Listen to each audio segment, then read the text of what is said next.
දිගින් දිගටම අපේ රටේ ලොකු ලුණු ගොවියා මුහුණ දෙන ප්‍රශ්න පිළිබඳව ගැටලු පිළිබඳව වර්තමාන රජයට කරුණු කාරණා ඉදිරිපත් කරා.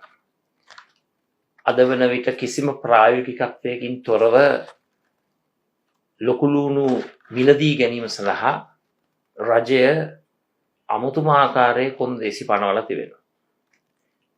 විශේෂයෙන්ම රජය මිලදී ගන්න ලොකු ලුණු කිලෝවකට අනිවාර්ය කරලා තිබෙනවා ගෙඩි 8ක් තිබිය යුතුයි කියන එක. ඒ වගේම එක ගෙඩියක් ග්‍රෑම් 125ක් විය යුතුයි. ඒ වගේම ලොකු ලුණු ගෙඩියක විශ්කම්භයක් කොන්දේසියක් හැටියට රජය ඉදිරිපත් කරලා තිබෙනවා.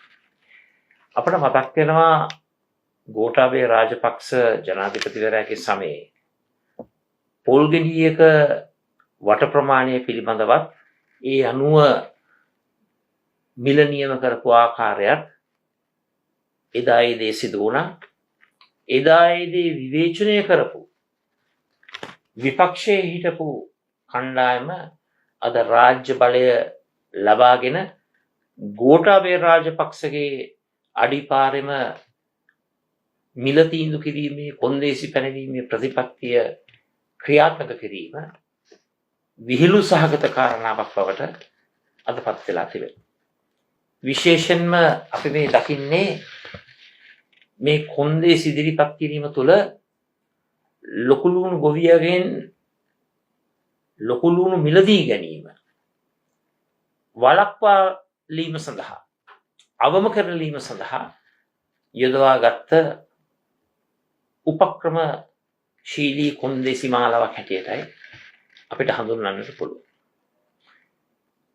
ලොකු ලුණු වෙනුවෙන් ආනයනික බද්දක් පමුණවලා දැන් ලොකු ලුණු ගොවියට ඉහළ මිලක් ලබා දෙනවයි කියලා පුරසාරම් දෙදුවට අපි හැමෝම දන්නවා බද්ද පනවන්නට පෙර ගජමිතුරු වෙලෙන්දන් ගණනාවක් හරහා ලොකු ලුණු ආනයනය කරවලා ඒවා ගබඩා කරවලා ආනයනකරුවන්ට වාසි වන ආකාරයේ වාතාවරණය සකස් කරන්නට රජය උනන්දු වුණා. විශේෂයෙන්ම අපි ගමින් ගමට දොරින් දොරට රට පුරාවටම යනකොට වීලච්චිය ප්‍රදේශයේ ඇලහැර ප්‍රදේශයේ ලොකු ලුණු ගොවියා මුහුණ දෙන ගැටලු පිළිබඳව ඒ ගොවීන් අදහස් ඉදිරිපත් කරා. පහුගිය ගන්නේ රුපියල් 7000ට ගත්ත යූරියා මිටිය 9000 දක්වා වැඩි වෙලා තිබෙනවා. TSP 9000 සිට 12500 දක්වා වැඩි වෙලා තිබෙනවා. අක්කරයක් වගා කරලීම සඳහා අඩුම ගානේ ලක්ෂ 5ක පිරිවැයක් දරන්නට ගොවියට සිද්ධ වෙලා තිබෙනවා.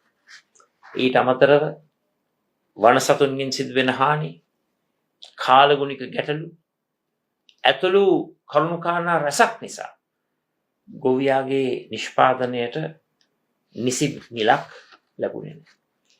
රජය ක්‍රියාත්මක කරන ප්‍රතිපත්තිවලින් ඉතාමත්ම පැහැදිලි ගොවියව පැත්තක තියලා තමන්ගේ හිතවත් ගජමිතුරු ආනයනකරුවන් ව්‍යාපාරිකයින් සවිමත් කරන ප්‍රතිපත්තියක රජය නිරත වෙලා සිටිනවා.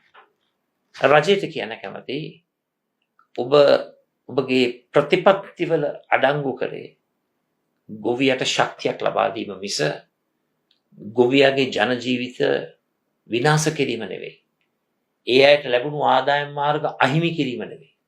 ඒ නිසා වහාම ලොකු ලුණු ගොවියට වෙනුවෙන් සාධාරණත්වය ඉෂ්ට කරලා මේ එක එක උප්පර වැට්ටි තුලින් ලොකු ලුණු ගොවියා අනාථ කරන ප්‍රතිපත්ති වහා නතර කොට ලොකු ලුණු ගොවියට තමන්ගේම ශක්තිය තුළින් ජීවත් වීමේ අවස්ථාව නිර්මාණය කරන්නට හොඳ ආදායම් මාර්ගයක් ශක්තිමත් කරන්නට රජයේ මැදිහත් වීම අත්‍යවශ්‍යම කාලය මෙයයි.